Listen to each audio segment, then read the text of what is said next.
Bien le bonjour à tous, aujourd'hui nous allons vous parler du gluten, cette fameuse protéine qui se retrouve dans les céréales de consommation courante comme le blé, l'avoine, le froment ou l'épeautre. Ce gluten qui fait polémique de par sa forte utilisation dans l'industrie agroalimentaire. Durant les années 50, de nouvelles variétés de blé ont été développées en laboratoire pour optimiser les rendements agricoles. C'est pourquoi nous parlons du gluten moderne. Le génome du blé a donc été modifié. Le problème se situe au niveau de la transformation des protéines du blé. Ce blé est devenu plus antigénique, ce qui signifie que notre système digestif et immunitaire le tolère moins bien. Résultat, nous avons difficile à assimiler ces protéines vu qu'elles sont étrangères à nos enzymes digestives qui n'ont pas eu le temps de s'adapter. Sans parler des rares cas d'allergie provenant d'anticorps développés en présence de gluten ou de maladies cœliaques venant d'une prédisposition génétique, c'est l'hypersensibilité au gluten qui interpelle la communauté scientifique.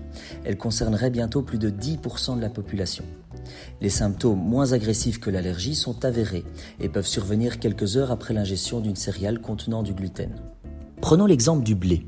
Les gliadines vont augmenter une protéine digestive appelée zonuline. Si cette zonuline se retrouve en trop grande quantité, elle détériore notre muqueuse digestive en détruisant nos villosités intestinales.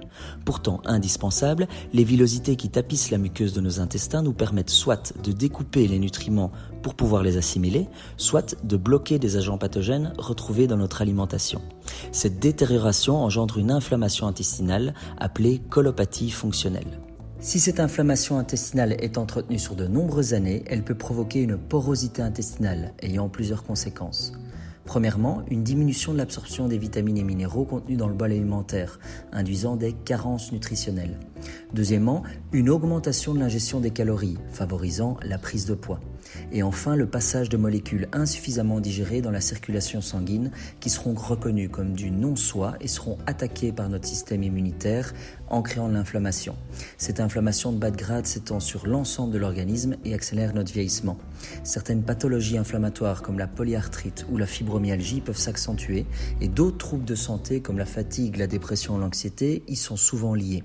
Cette perméabilité peut également intensifier des allergies alimentaires.